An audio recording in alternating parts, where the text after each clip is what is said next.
4 were adopted by the governor. We have an advocacy committee, and Dave Patterson is the person to talk to about that. We're all about partnerships and are proud of our partnership with the County Soups Association and the Small School Districts Association, and we're building out those partnerships with other groups. Again, this series is part of a series that we're doing to build the capacity of our members to be good at governance and to bring innovative ideas back to their boards, and helping that these be empowered to take action. We're about knowledge to action.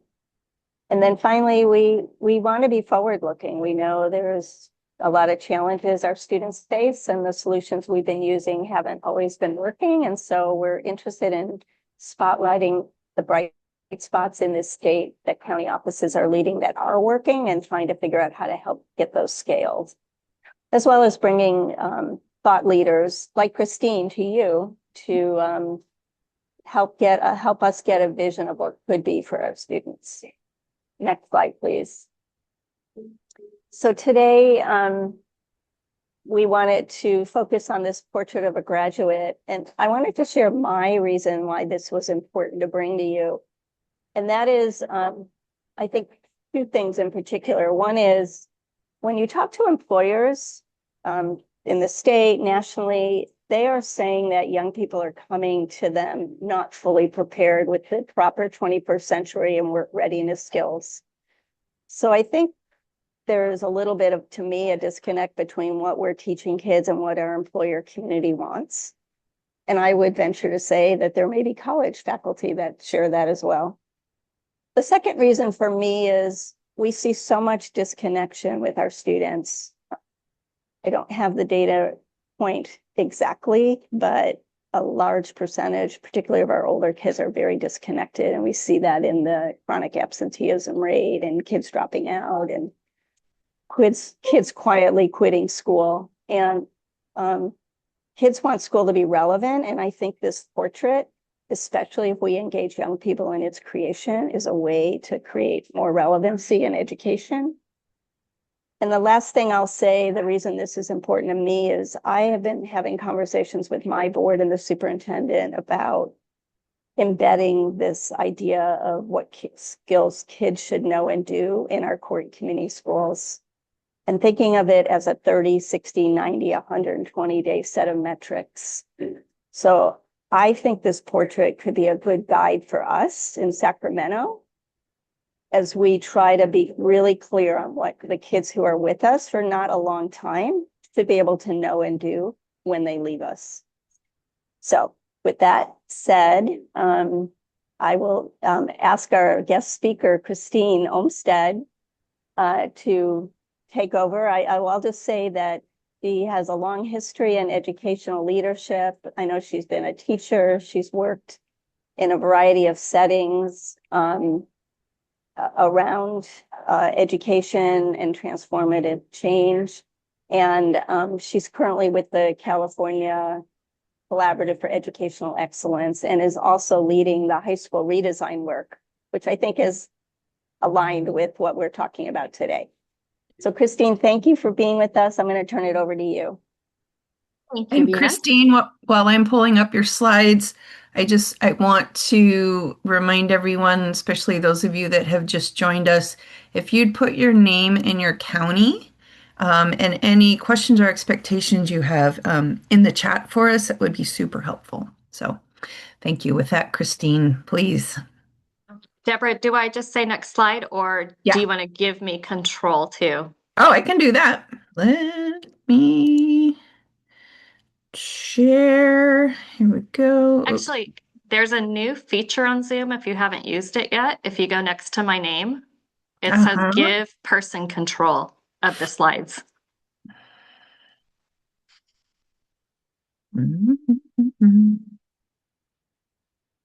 I am not seeing that, but I do have it here. So you should have it now. And I can share? Should be. And I will stop.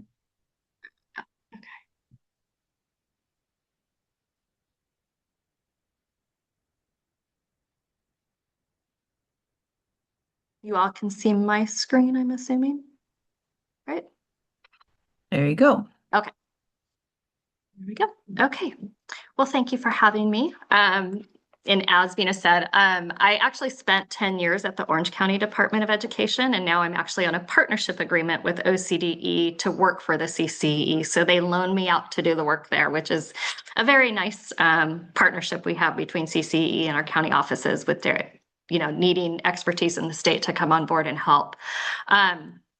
So in part of that work that I'm doing around secondary redesign, the state board asked us to also lead the listening sessions for the work that they want to do around building a portrait of a learner for the state of California. And so one thing that the state board asks us to make sure all of our counties and districts and schools know is that this portrait will serve as a North Star to guide curriculum assessment and accountability decisions for the state of California. It will not be a requirement that county offices, districts, school sites adopt the state portrait of a learner. And I'm leaning towards calling it a portrait of a learner. There is a question on our survey that we have out right now. Should we call it graduate or learner? And by 80% margin, it's winning that we call it a learner. So I'm just already saying that. But as you're aware, if you're aware of portraits or you've seen these around the state, a lot of our local districts have these already. Most portraits emphasize skills that Bino was talking about, like critical thinking, collaboration, communication, and creativity. But the state did not want us just to come out with those 4 things. They really wanted us to listen to our families and our students, our educators, the people within the system about what really should be in the portrait.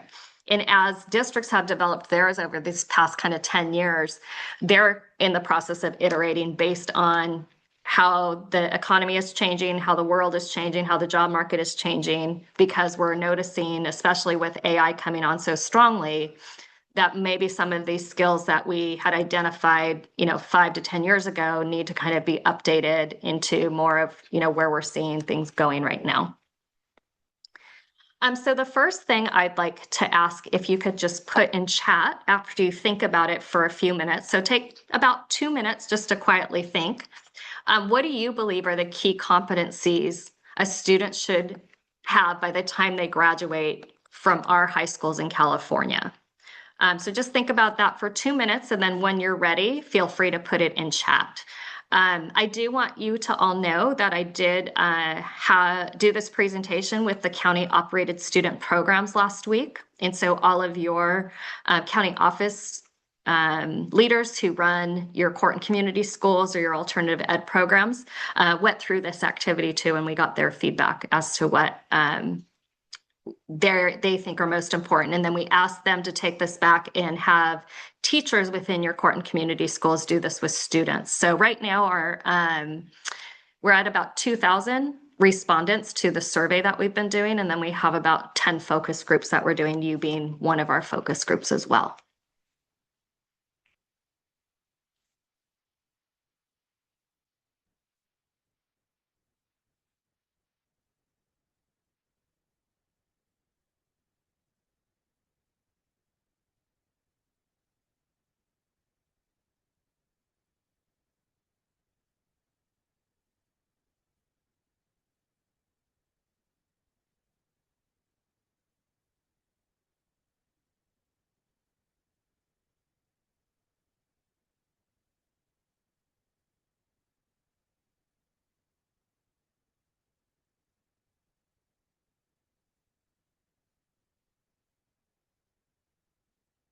All right, when you're ready, go ahead and put your competencies you believe in the chat there.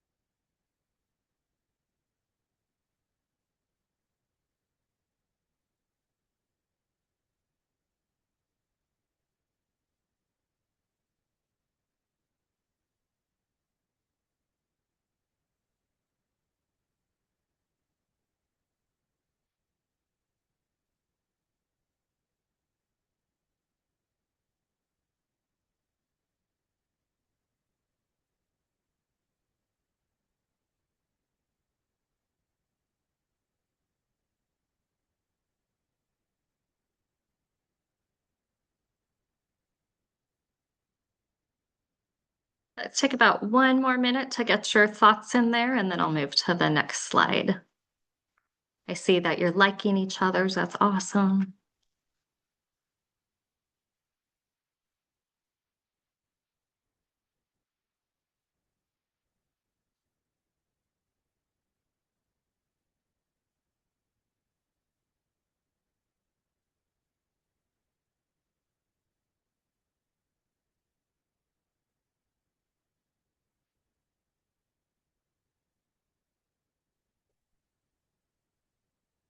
All right, moving to the next slide. These are the competencies that kind of are lifting out of the various surveys that we're seeing. These were some of the competencies we listed on the survey that went out across the state. The 2,000 responses that we're getting now are based on these. And I love seeing that a lot of what you're putting in chat are things that we're hearing in these smaller focus groups, really needing to have a competency around core academics and literacy. Our group that we worked with last week with the county operated student programs really talked about a need around empathy, and that kids really understanding how to be empathetic and how to restore when they've done something that might have harmed another person and things like that. So these are really matching what you've put in here, what your teachers and leaders had said last week around specifically for our county operated student programs, what those needs are for students as well. So just looking at this list, if anybody wants to just come off chat and talk a little bit more about the 5 that or the ones that they put in there, what they're seeing on this list, if it's kind of agreeing with them and anything that they see is missing from the list. I'll give anybody an opportunity to chat.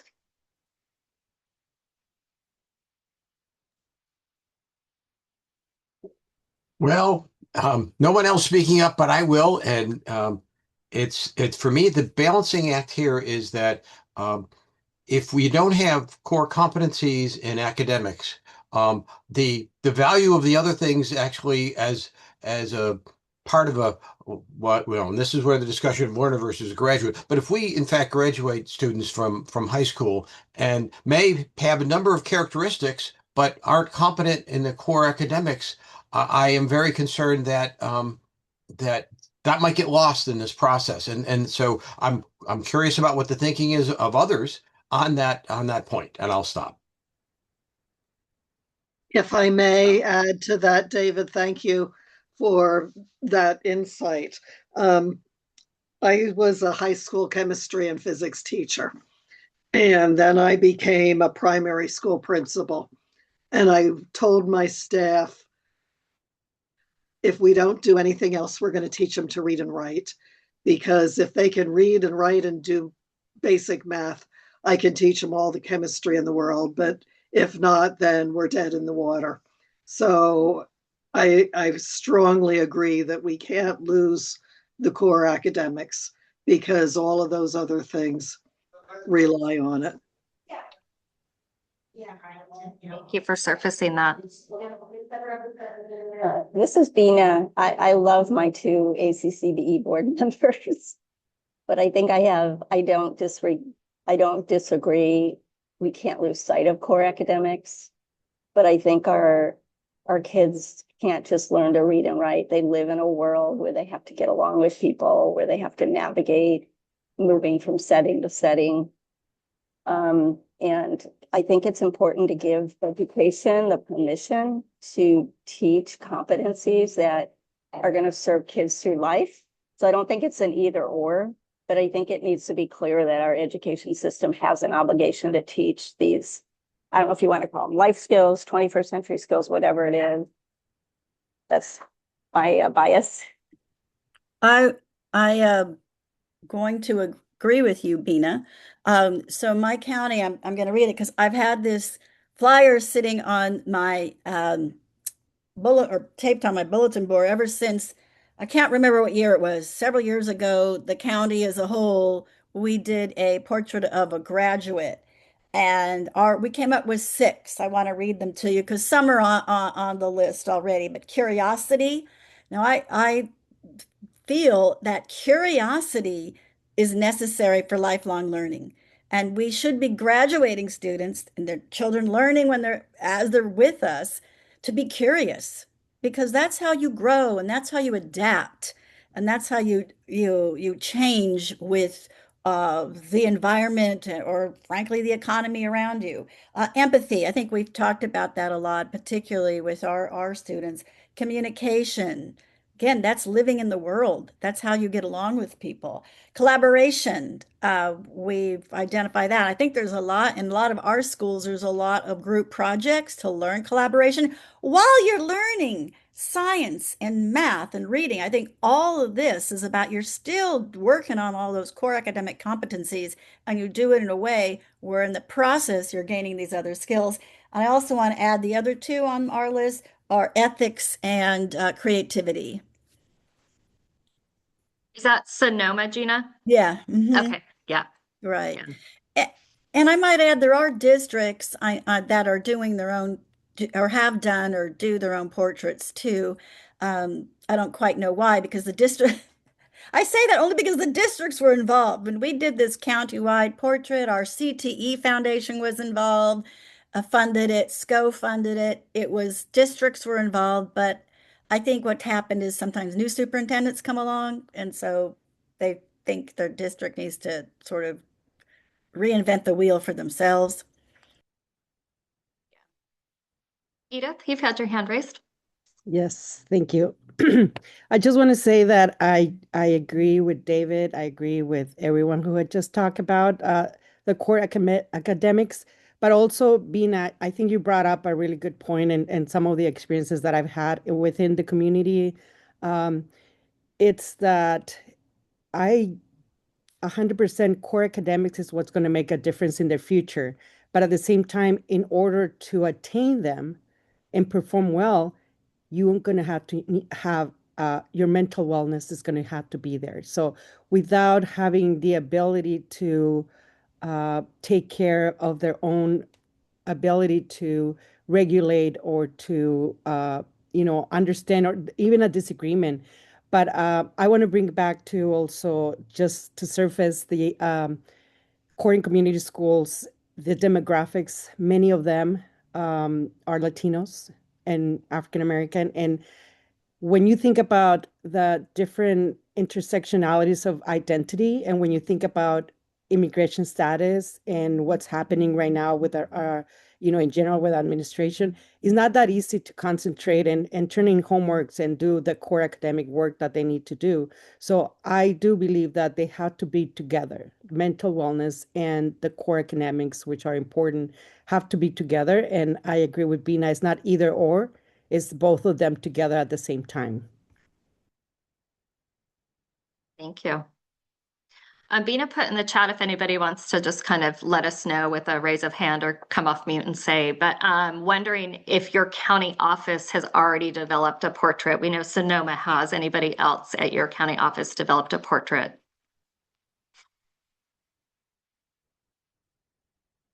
I'm seeing maybe it's only Sonoma right now. And I did notice a couple questions in the chat about how the state plans to do this. What's the state's purpose? So again, this purpose for the state portrait is for the state to use it to guide policy decisions and curricular decisions. It's not to make it so every district has to adopt their own or anything like that. It could be a model if districts so choose to do their own. And the process that we're using as the state, we have had a survey open since the end of November that we've been pushing out to, I think, 20,000 different people, different listservs, having these focus group meetings like this, where then we ask, can you please send the survey out again or have your teachers do it? The high majority of our respondents have been from students and families. So we're really happy about that response. We are doing focus group sessions with PTA, some Indigenous groups as well. We did the focus group with the county operated student programs. We've met with some ACCCBE leadership, so principals and things like that. So a large survey has gone out, and I'm going to show you that survey link and ask you to send it out one more time because we're still working on getting survey results. In March, there'll be a presentation to the State Board of Education that myself and my colleague Lieb, who's working on this, will be doing. It will likely be a board study session. They'll start to decide what next steps they'll make based on all the focus group information and survey data that we've collected over the last few months. So that's kind of next steps with this, but I have one more request of you. Cindy? I'm just curious, are you also talking to the business community, CEOs? So I am not personally, but we do have another member of our team that has been doing that. Yeah. Great. Yeah. Mm-hmm. Okay, so I want you to look at this list one more time and narrow it down to 5 to 8, no more than 8, but at least, somewhere around 5. You can look at the list you did already and the ones you set on there, look at this list, and then if you could put in chat the top 5 to 8 you would really advocate for, that would represent your student programs most. And if it's missing from here, like core academics or anything like that, please add that to your choice of your 5 to 8. So I'll give you about 3 minutes to get that in chat.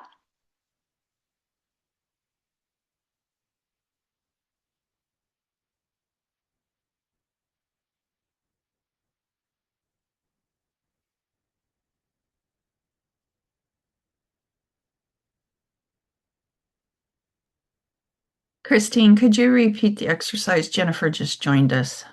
Sure. So from this list, you're narrowing down the top 5 to 8 that, sorry about that, that you see you would want to make sure is represented in the state portrait of a graduate or portrait of a learner. And if there's one missing that you feel like we had a big discussion around the core academics, then add that to your 5 to 8 if there's one missing.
If you could start adding those to the chat. Thank you, David, for getting yours in there.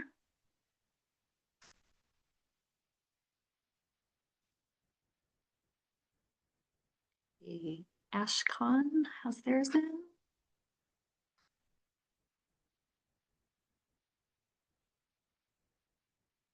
Thank you, Cindy.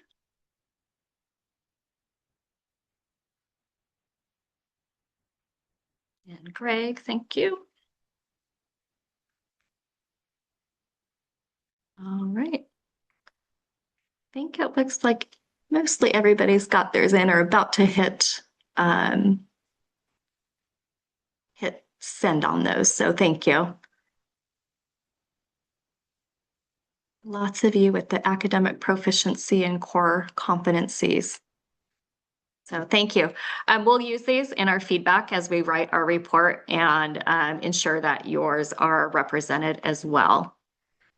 So that's what we just did.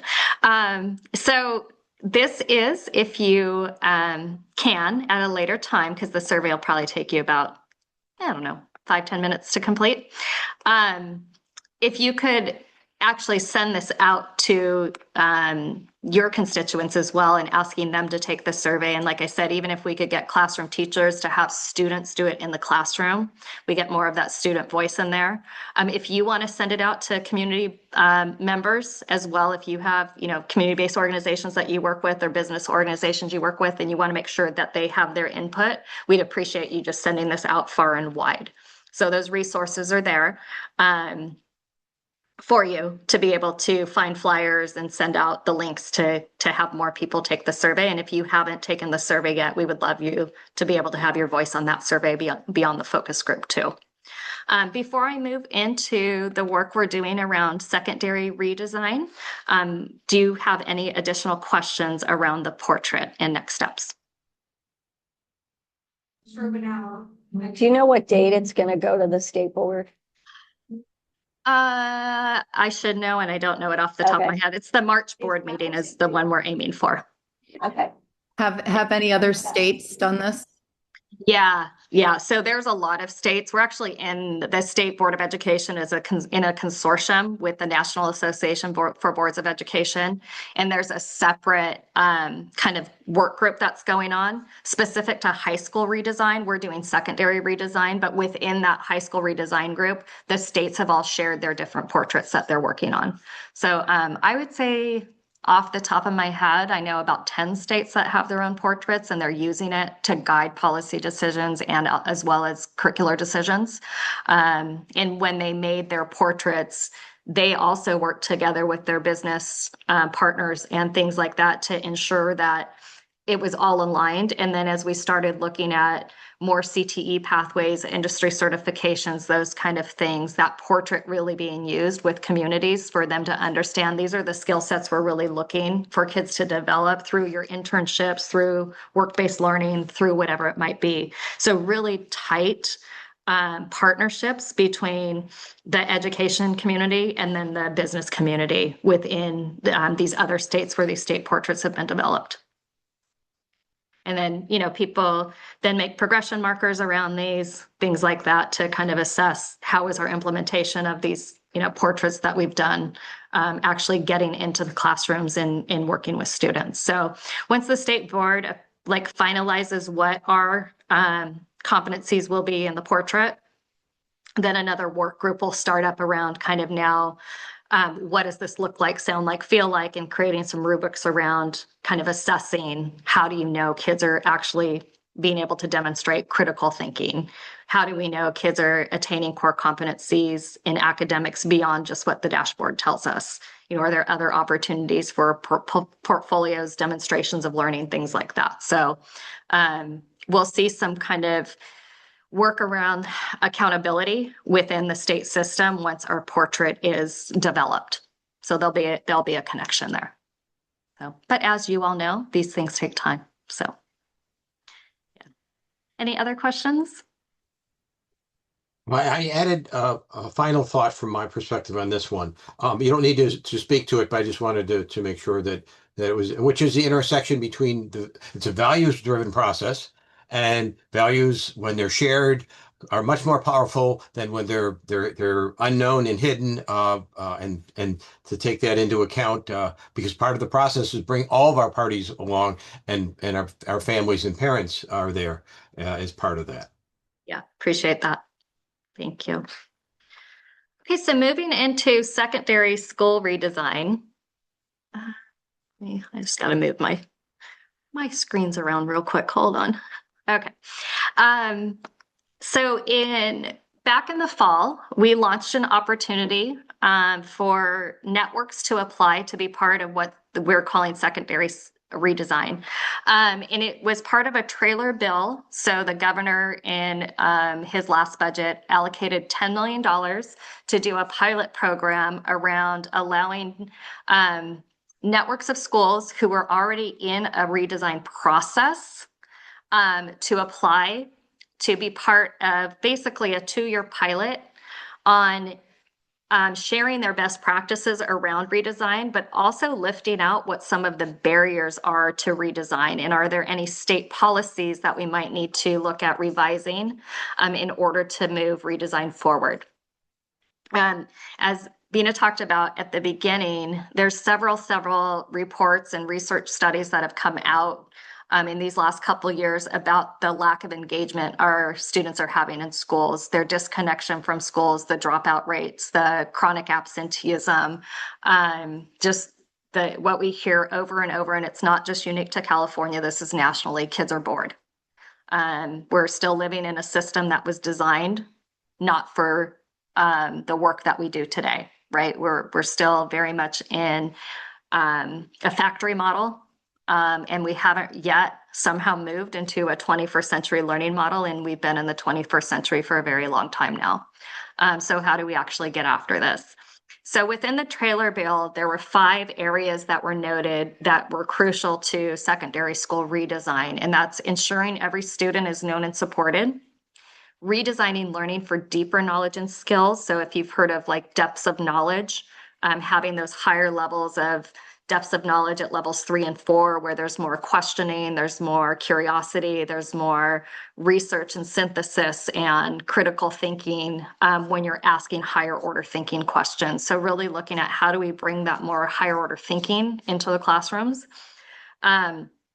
Really looking at how do we create equitable outcomes through personalized supports. We know each and every learner is different, and it's not saying that every student should have like their own, individualized education plan, but every student should have the opportunity to create a personalized learning plan as part of their school journey, understanding what their interests and strengths are and having opportunities to develop those interests and strengths through their career in school.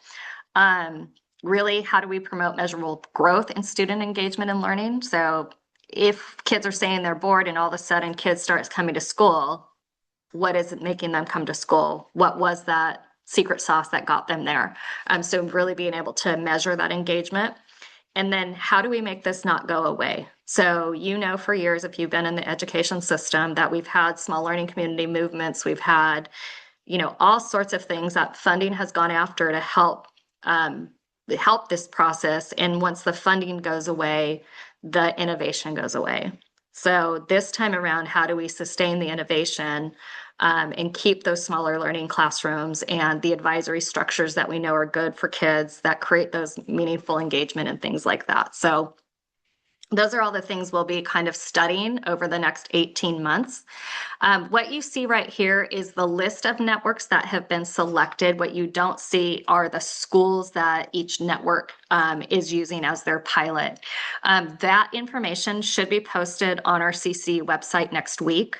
We did 2-page overviews for every network, but they're just finished being edited with the designer. So 14 networks, so some big picture learning schools. Those are kind of more independent learning models where you have an advisor that helps you create a personalized learning plan, and you basically go to school based on your personalized learning plan. The core districts you're probably familiar with. It's the Santa Anas, the Fresnos, the Garden Grove, several districts across the state unified quite a few years ago to create the core, where they've worked on innovative programs through their network, and they've been established for, I think, almost 15 years now. So they applied to really kind of do some redesign within their middle and high schools. High Tech High out of San Diego, they have lots of different innovative programs to study. They also applied because during COVID, they slid a little bit in people understanding project-based learning. And trying to do project-based learning online wasn't very easy. So they lost a couple years of the momentum they had, the turnover that had happened with staff during COVID and things like that. So they're back kind of rebuilding a lot of what they're doing and then working towards what they're calling project-based learning 2.0, that's community connected. The Internationals Network works really with multilingual students and newcomers within school campuses, and they're basically creating a school within a school for students who are new to the country and need support with English language development. Learner-centered collaborative tends to be located more in Southern California and works with a lot of districts. They've created a lot of portraits with districts, and they work on redesign with local school districts. The Learning Lands Collaborative is an exciting one I'm really interested in. It's 3 Indigenous communities in Los Angeles Unified, as well as one up north, that have come together to really look to see how school works for our Indigenous communities, and they'd love to share the work that they've been doing in that area. The Linked Learning Alliance probably, or a lot of you are familiar with Linked Learning. They do a lot of CTE pathway work with local school districts, helping them align their pathways, create structures for pathway implementation and things like that. So we'll be learning from the work that they've been doing. Los Angeles Unified School District is working on designing smaller schools. And so that's really why they've applied in the work that they're doing around there and how they're budgeting for that and managing their contracts and all of those kind of things. Redesign Ed is all over the state. They have been working within California for years, a lot around community schools, shoring up your MTSS structures as part of your redesign, as well as how do we create places of belonging for students with identity based for and with the community when they build out what they're trying to do around redesign. San Diego County Office of Education is part of ours and has several local school districts, and as well as 2 of their court and community schools will be part of our pilot project and looking at redesign there.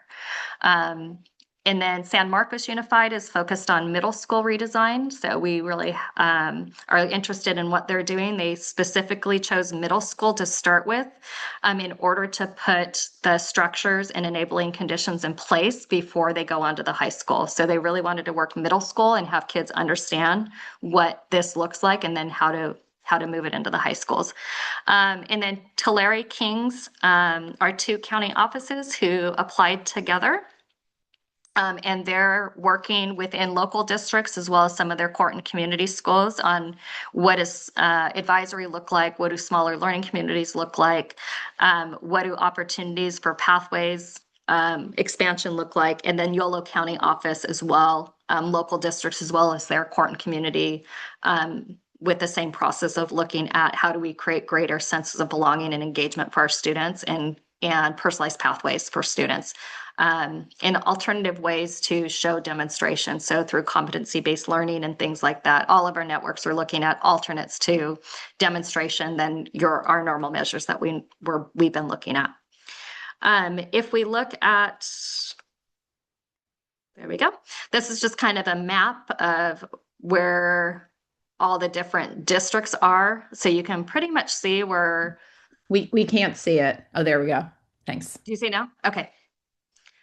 You see it kind of up and down the state, the far north, not a lot up there, but hopefully we'll kind of move our way up there as we continue to do this work. But this is just kind of a picture of how there's 125 schools identified to be part of this pilot.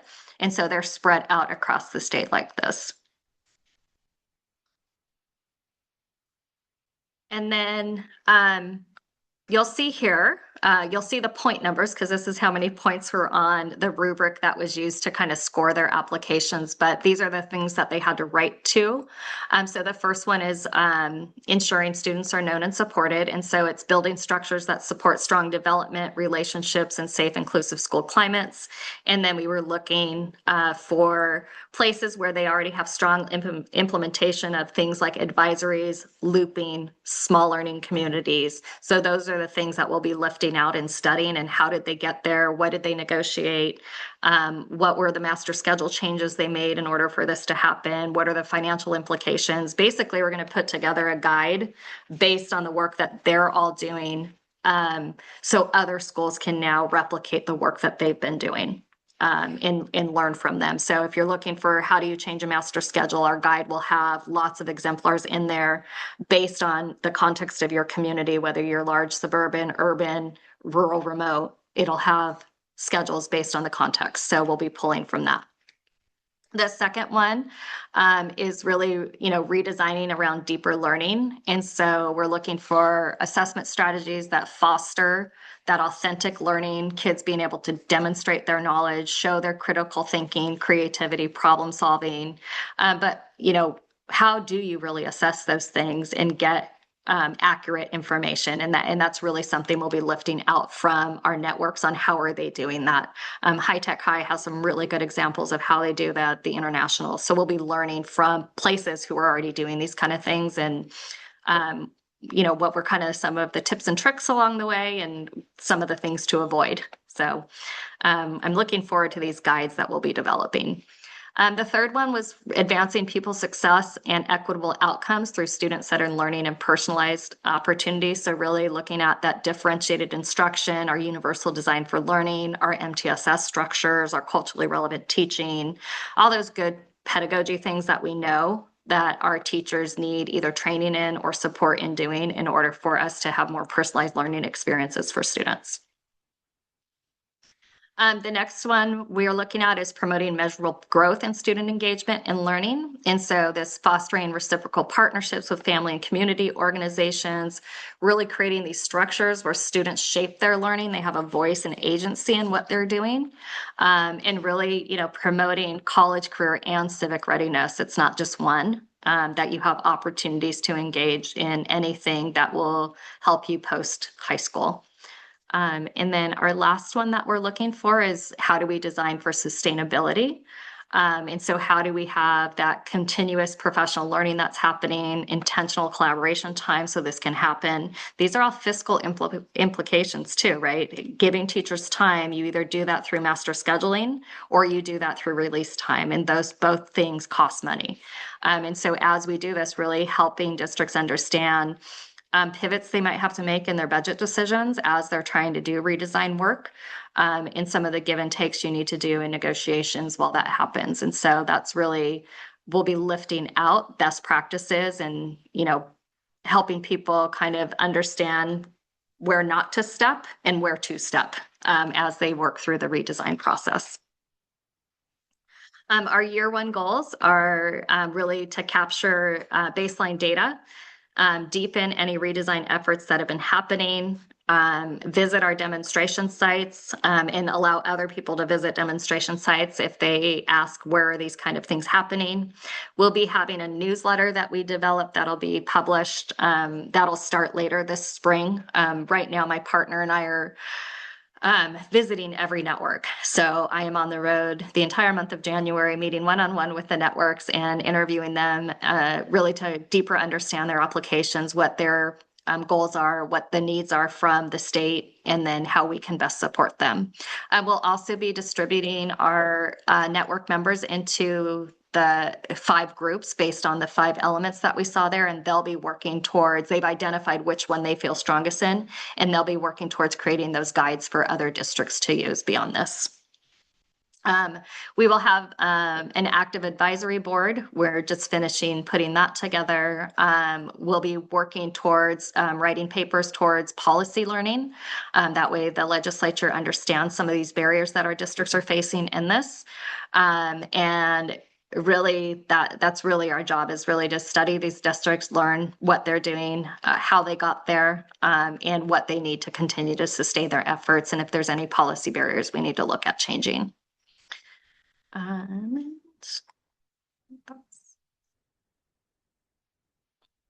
don't know if it's me, but my slide will not move forward. That must be the last slide. Okay, last slide. I thought I had a thank you slide, but either I'm stuck or, but that's pretty much it. So I'm going to stop sharing, and that way we can have a conversation. There we go. Okay. So based on what you just saw there, heard, what questions might you have for me and what can I answer for you? Simple clarification. So year one is 2026? Yes. So they were awarded November 2025. So it's technically November 2025 through November 2027, but we'll extend it through June of 2028. Okay. And what was roughly the scale of grants or supports that went to the schools that are in your cohort? Depending on how large the group was, so our networks are different sizes. So the smallest network received 550,000, and the largest network, I think, received 800,000. Over how many years is that About award? 2 years.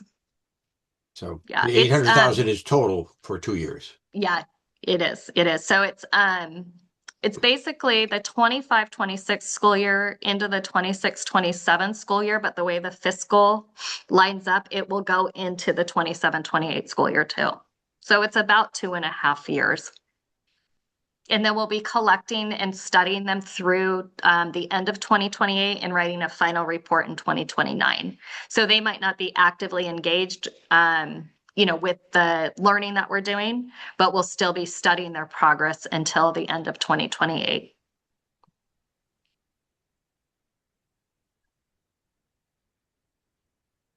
I have more a comment than a question. This is very exciting. And I was glad to hear there are some county offices participating for their court and community schools, and was actually hoping as you guys develop your papers that you could do a paper on best practices of high school redesign in court and community schools, because I think it's a different animal. And I think it would be of great value to those of us on the call here. Yeah, definitely. Yeah, and I would add, I think it has more possibility of, it doesn't have as many long-term, deep structures that are very difficult to change. So I think there's actually opportunities for that change.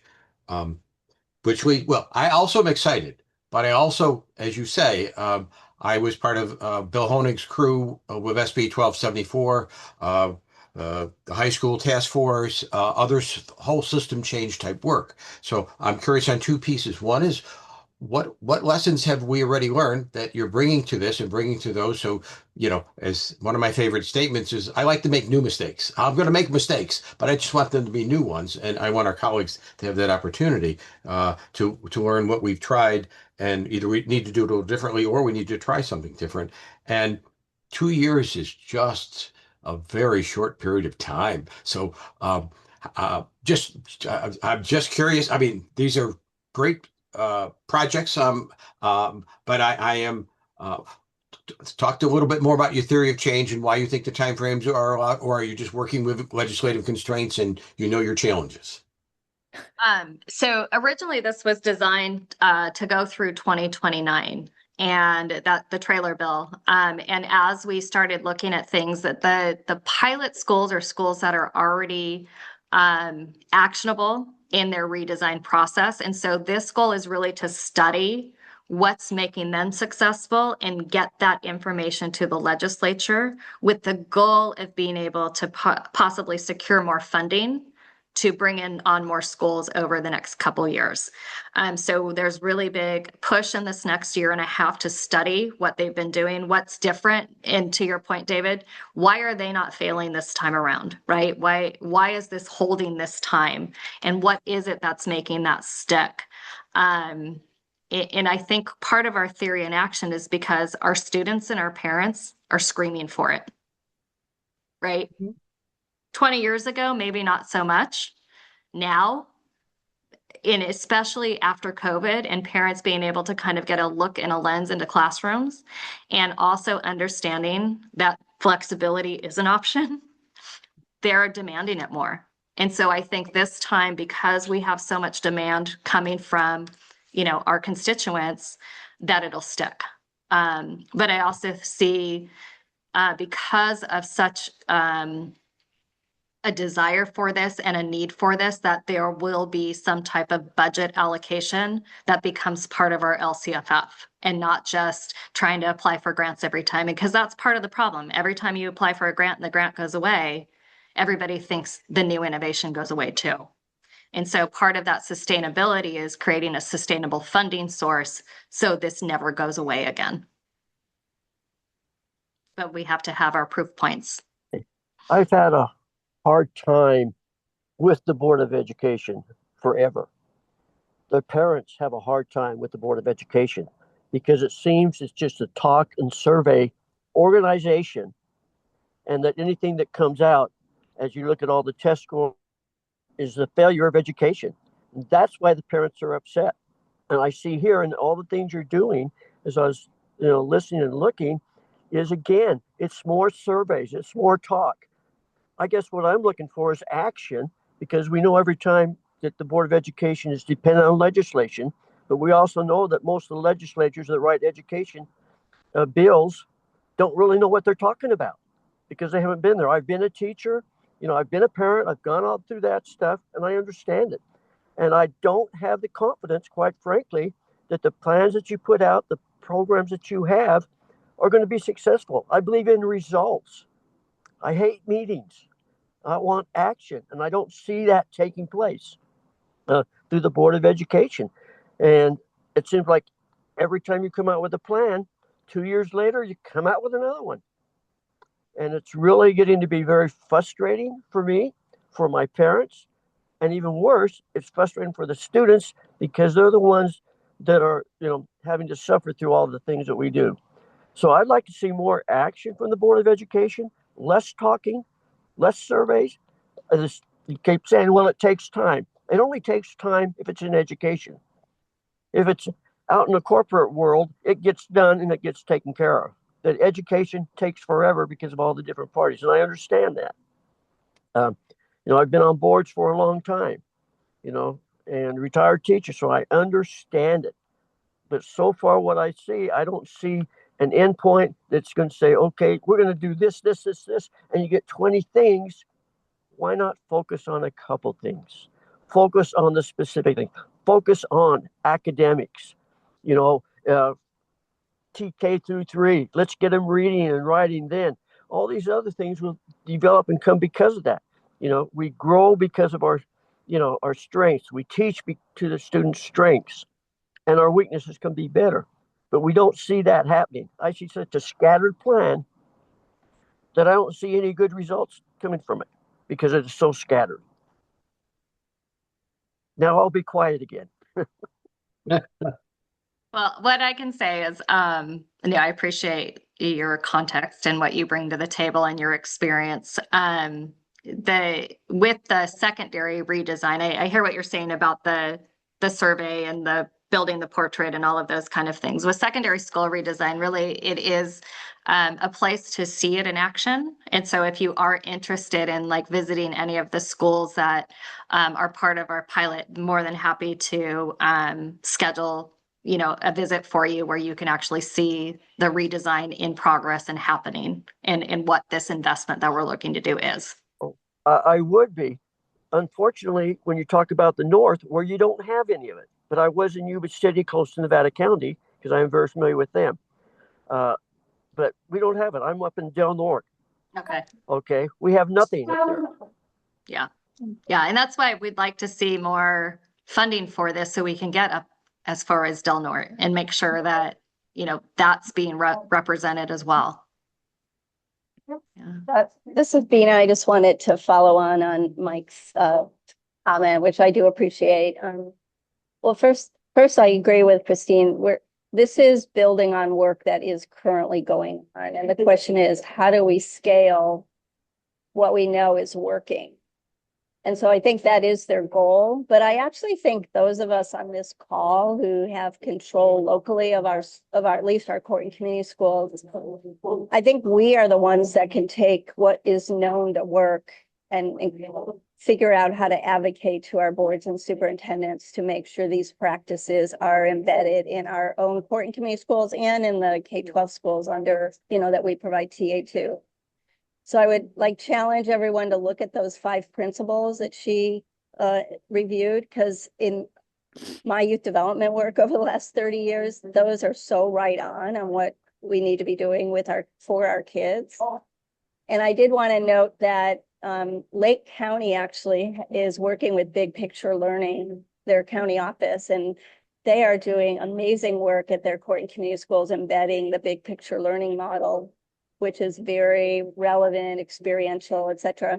And Mike, we're going to spotlight them at the Ukiah conference we're going to do in May. So you'll get a chance to hear from Lake and the big picture. And I'll go with you to Lake and we can go see that school, Mike. I'll drive up there and meet you there. You're on mute.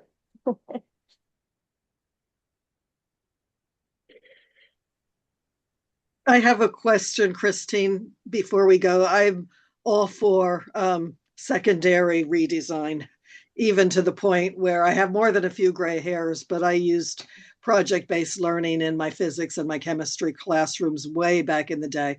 Oops, I'm losing you. You're still there. Okay, something else came over my screen.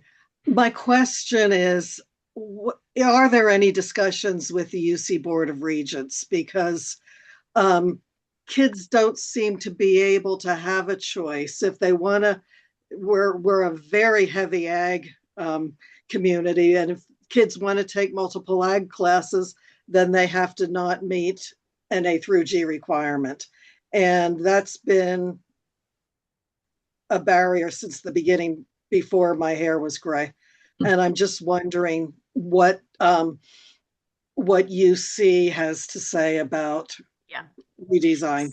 So I know that Dr. Darlene Hammond, our state board president, has been meeting with the Regents office to discuss these barriers that are being created with the A through G requirements.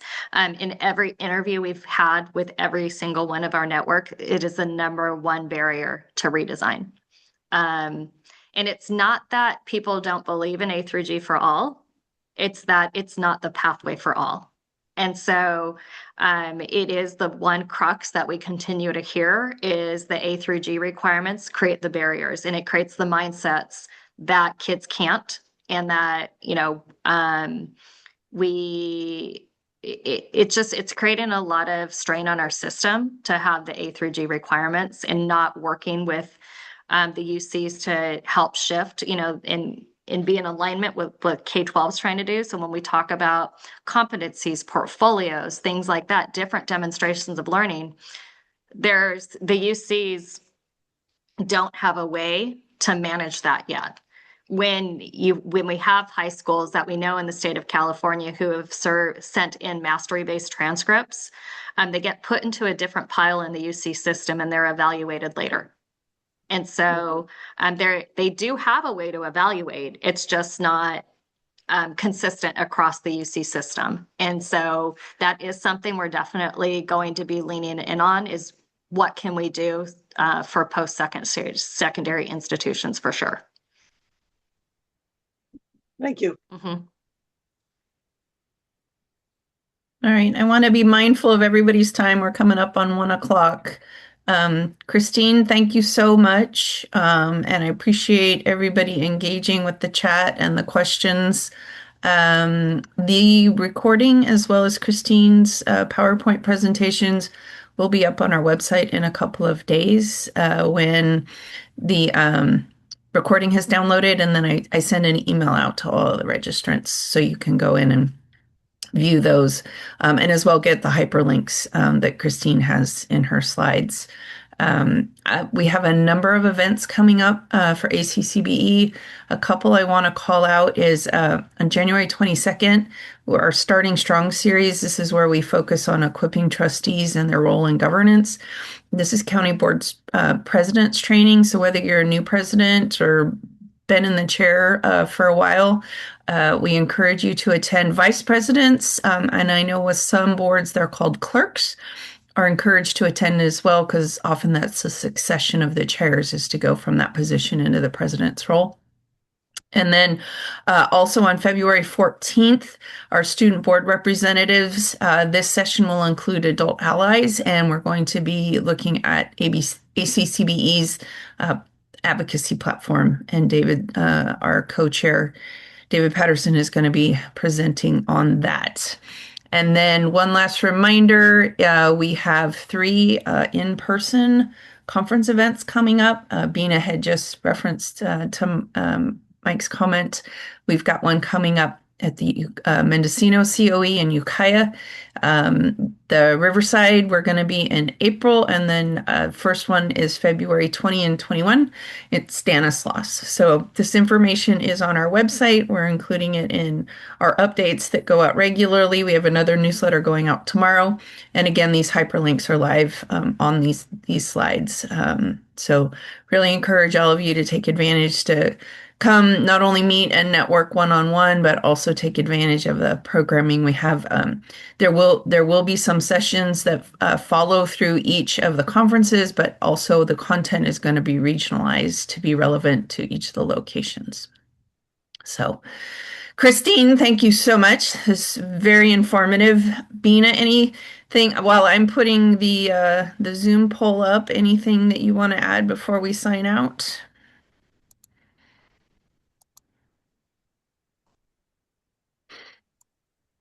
Did I lose you, Bina? It looks like you lost her. Oh, okay. I know she was juggling something else.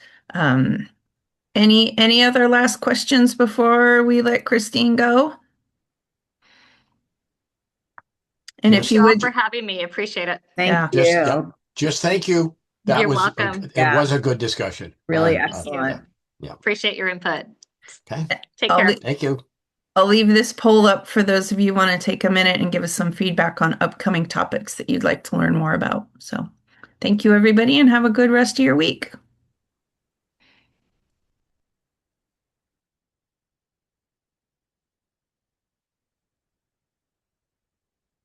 Thank you.